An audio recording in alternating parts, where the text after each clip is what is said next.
I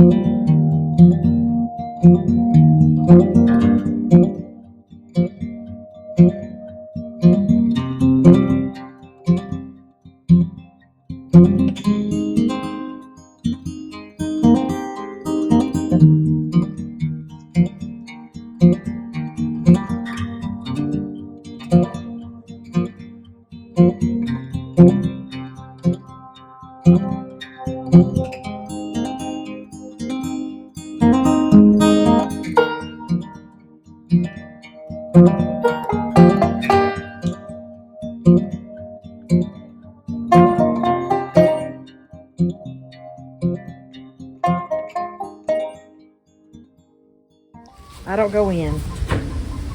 Tell her why. And they're not in here to eat the rabbits. They're in here for the rats. So I have to. I did go in yesterday and took care of them yesterday. You did? I did take care of them yesterday. Oh, sister. I did. This is the quail feed. It's just ground up corn. So the quail just stay in there. You Yeah. just feed them just 'cause They're little birds. They don't need a lot of space. So we have a buck. We actually have two bucks. One on the end and here. And then we have our mamas, like these babies.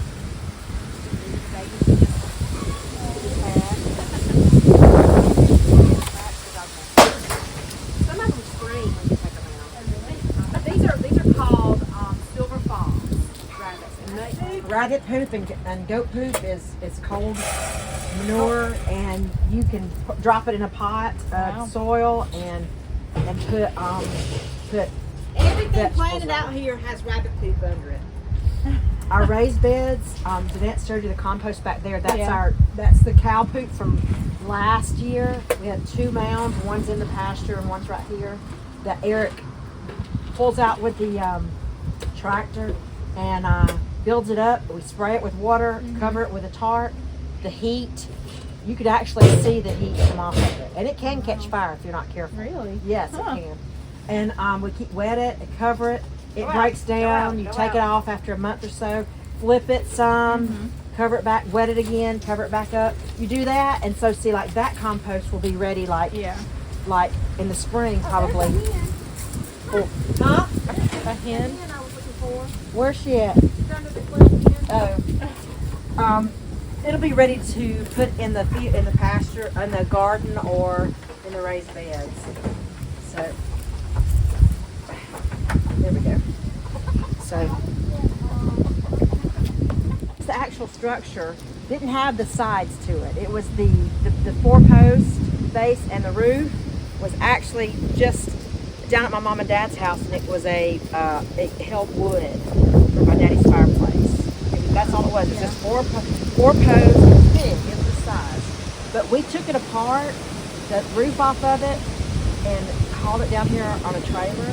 And these side boards were some of Jace's boards from when he had coop dogs back here on a platform. We used these boards. And so Eric put this together. Now,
right here we can open up right here and pull the tray out and help clean. But we also, let me put this down. Jeanette's gonna make fun of me.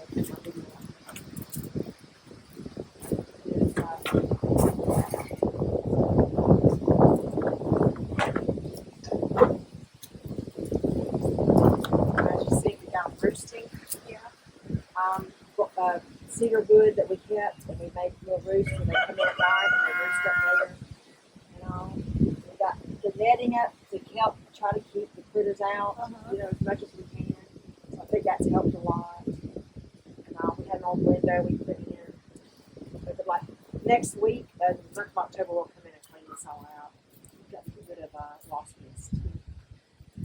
You can't spray poison in here because it'll kill the chickens. So we'll have to bring Dawn dish soap and water to try to get wasp nest. So that's their food. They're very happy with. And then we come around here on the side, and this is where we feed them, where I feed them at.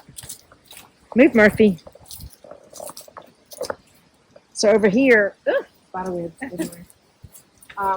They have a mixture normally of egg laying.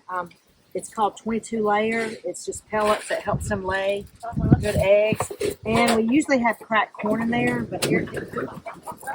Rocco, stop. Eric didn't put any in there this time. Well, there's some down at the bottom right there. There's some at the bottom.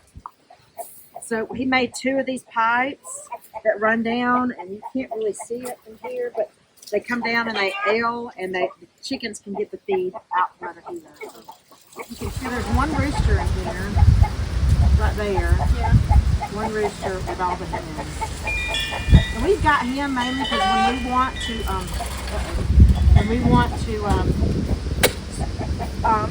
incubate some eggs to maybe grow out some more chickens, we can get those eggs that he's fertilized.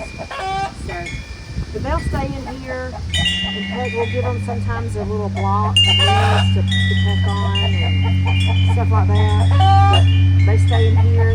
This hardwire is really good. We haven't had anything driven under here.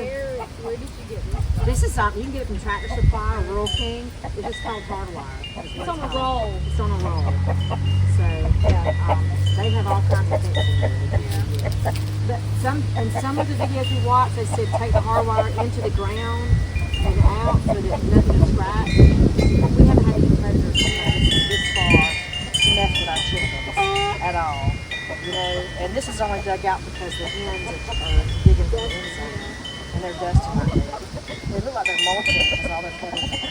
They do that once. So now when y'all first started everything, like, I guess more of the strategic behind the layout of it, I feel like if you start small and then grow, if you start everything right here, it doesn't give you room to expand.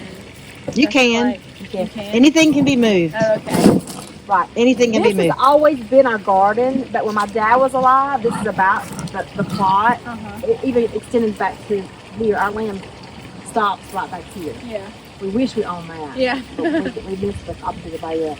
So this acre plot was what we planted in a garden. Can you imagine rows that long? Those pictures from years ago.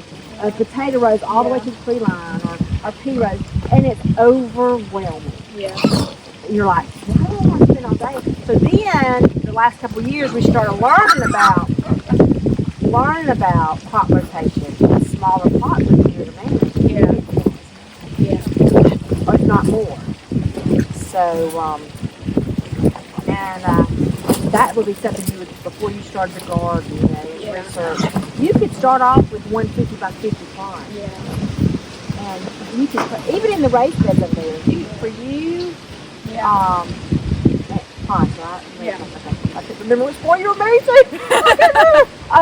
Y'all would have, a raised bed would be plenty. Yeah. But you can't plant everything in a raised bed. Like root crops would be probably not one you would do it. Potatoes, rutabagas, stuff like that, you'd want them in the ground. You want them in the ground. Anyway. Like these are some fall peas that we're planting. They're coming up. And they look like a white pea, but then when you cook them, they're a dark pea. So now what kind of fruit trees do you guys have? So we have a blackberry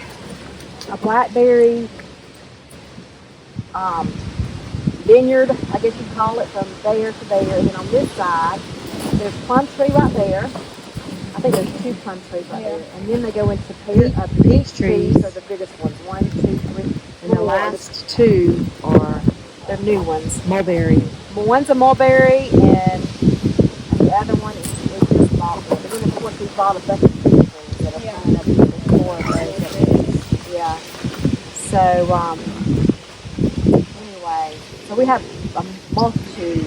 Our blackberries have been the best. They're a thornless blackberry, and man, we probably pulled off 15 gallons of blackberries off of them. And they're good. So we'll go show you the.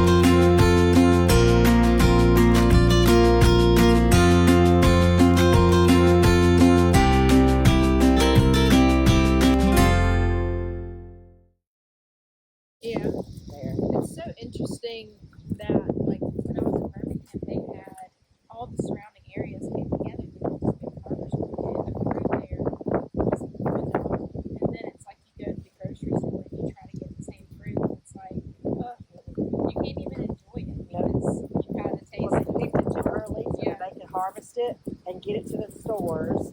And who knows what kind of stuff they sprayed on it to Yeah. get it to hold. And from the farmers market, actually we have a guy here who goes to that Birmingham farmers market Oh, really? and Yeah. takes products up. And Yeah. he's been wanting to take some of our products up there, and we haven't done it yet. But it's huge. He It says. is. Oh my gosh. That's the one thing I miss about Birmingham the most. Mm-hmm. Well, where Caleb's from in Winston-Salem or Greensboro area, North Carolina, they have a huge market there. They have one in Charlotte also that is huge. Yeah. And anytime we've gone up there, we've gone and visited those markets, and Mhm. you just can't believe the difference. know. I wish Dothan would I get some know. big market Yeah. like that. I mean, the Fairview that we have, where people passing through Mhm. here going to the south to the beach, Yeah. we could capture Oh, so many. Sadie's Flea Market, all that. I mean, we could capture some stuff. Over here to the greenhouse that we built. We made this greenhouse. It's like a hoop house is what it's called. We made the frame, and you take the big old hog panels and bend them over, and it makes it kind of like a hoop house greenhouse. So I was going to show you in here. We are starting our fall garden.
So Eric Stumpy put some growing onions that'll continue to grow. They'll multiply here. Yeah. He put those there, and he's got them in different places, but we'll always have onions. Of course, all those that are planted in the greenhouse too.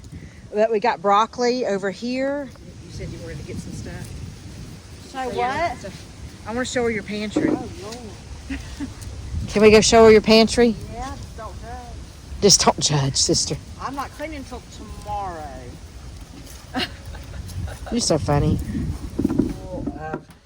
All of our canning supplies, so Oh Lord, I wasn't even prepared to bring her in here. Deannette. Oh my gosh. Oh my goodness. Okay, so Deannette, tell her everything. This is Stumpy's baby. If my husband is adamant about making sure that we have enough to eat if something was to go wrong. So this would be his baby, and so this is stuff like the green beans is one of the first things. Green beans and potatoes are the first things that come ready in the spring, and so we'll pick them. We'll all sit around and snap them, and then we'll work. There might be before he had more time than I did because we were all working, but now that me and Denise are here, we can help can. These are our wax bean. They're different, a little bit different, but anyway, so he cans everything. So we have green beans, potatoes. Those are our potatoes. Squashes down there. Squash and zucchini, and so we can our squash and zucchini little two different ways. We like to fry. So there's this. It's canned a little bit differently in a vinegar brine for crispy fried, like okra. Like okra.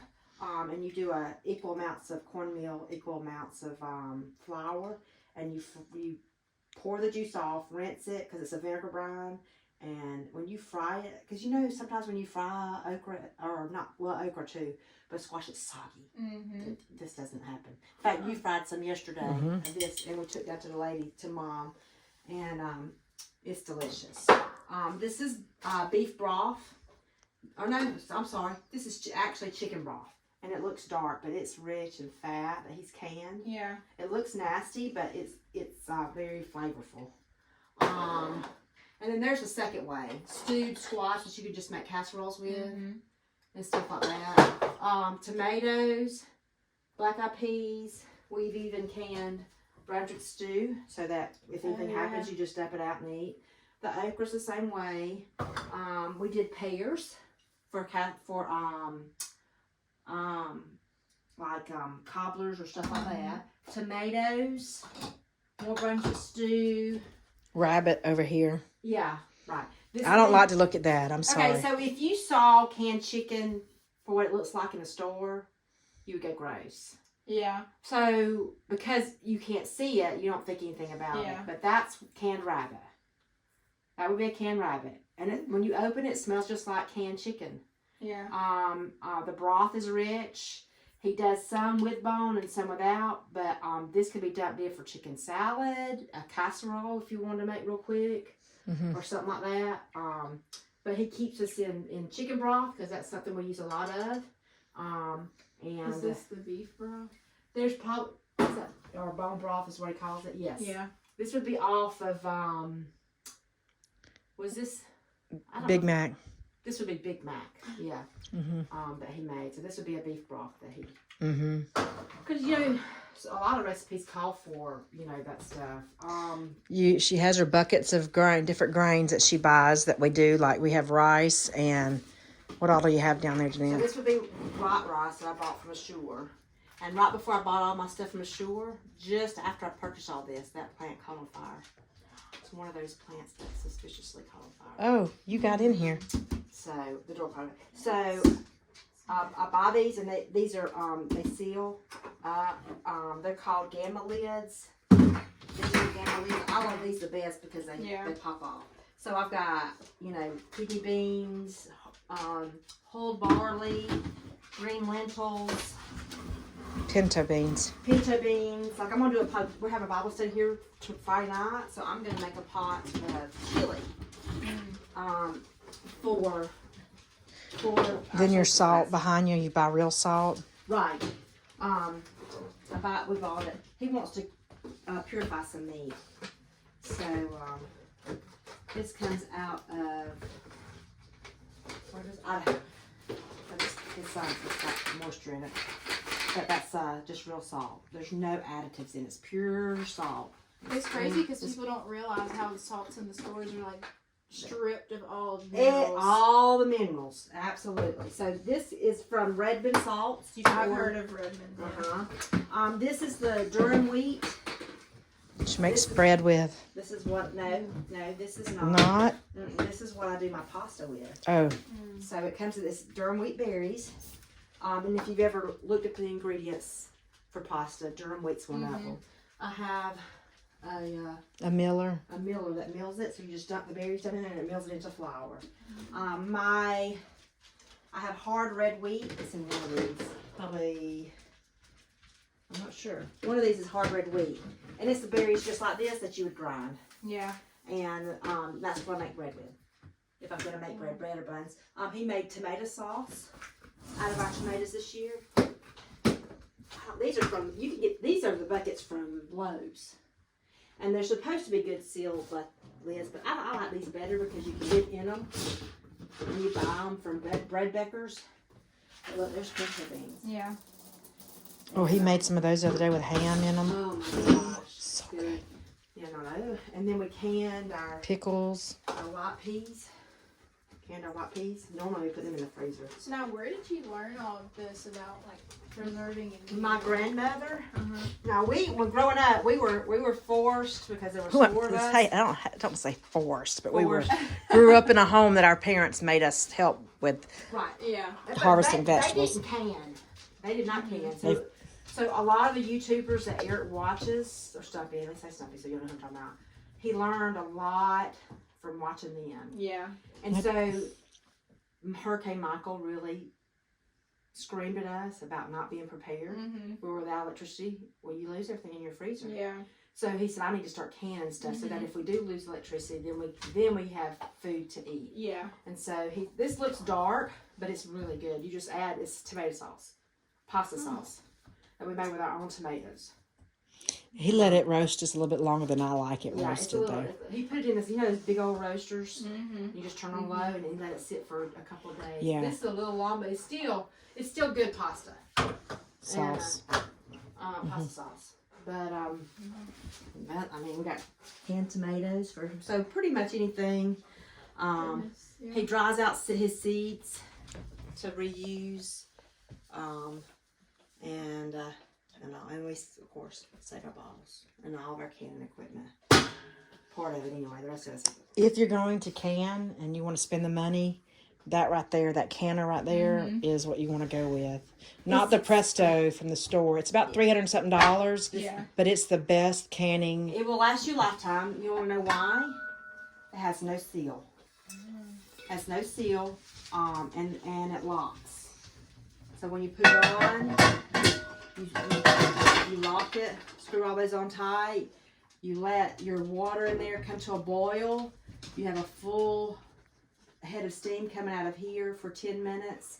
Then you have a little weight that you sit on it, and you let it build up pressure to whatever the recipe calls for however minute long. And then you just let it cool completely before you take this off and then this off. But the thing about this, it's called an All-American canner. You never have to replace a seal. Our first canner was a pressure canner, was a Presto. I made into a storage room just because so that we could keep food. We're still not anywhere where we want to be as far as having food stock. But, we probably have enough to feed the heel a couple months, Wow. Yeah. But that's just Eric. He's a Stumpy. He's always planning ahead, and trying to be prepared in case something. Where are you going to sit?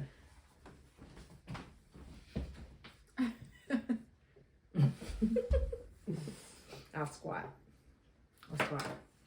Okay, guys, we took Taylor around the farm and showed her everything. Probably overwhelmed her with so much information and all. Yep. You feel like you walked away with some knowledge? Oh, a lot of knowledge. Definitely a lot to learn for sure. Yeah. Well, you know where we live. Yeah. You have our number. And we're just a phone call. All that. But another one of your friends would be YouTube, is to get on YouTube. And we can give you a list of people that we follow that do homesteading, gardening stuff. You want to follow people, though, that are in your zone. Yeah. Because, or if you can follow anybody and get information from, but you want to make sure. What zone are we in? We're in Zone 8. Zone 8, right. So it could be A or B. You could because we're divided into two zones. But and that's the people that will tell you when to plant what. Plus a lot of research. But it takes a village, really, I think. Every one of us offers something different we always joke because Eric's the researcher. Eric is the brains and the researcher of the group, and Stumpy is the farming gardener, put the hands to the plow type of guy. Right. He usually does his stuff based on tradition. Yeah. Oh, What the way things been done in the past. Right. And of course my husband's always trying to find the way to make things better. And then we're build all the things little better. engines. We just do And what we're just tell told. us what to do and we'll do it. Is the way it is. But there's a lot of information out there that you can find on YouTube that'll give you a lot of answers on gardening and what to grow. We'll give you some of those names of those people and all, and you could get started. And so our logo or our motto on the farm is a simple life is a much more enjoyable life. It was a motto that her husband came up with, and that simple life is not simply that it's easy. It's just getting back to the basics of growing your own food, self-sustaining your family with the animals and the produce on your property, and not relying so much on those box stores for all your products. Get back to the natural stuff as well. Hopefully you learned a lot, and we're here for any questions that you may have, and we thank you guys for following us along on this journey, and we blabbered a whole lot. Now it's time to edit all this video so that it makes sense. Exactly right. But God bless you. Again, a simple life is a much more enjoyable life, and thank you. Keep Like watching. and subscribe. Yep, keep watching. Follow us along. God bless you guys.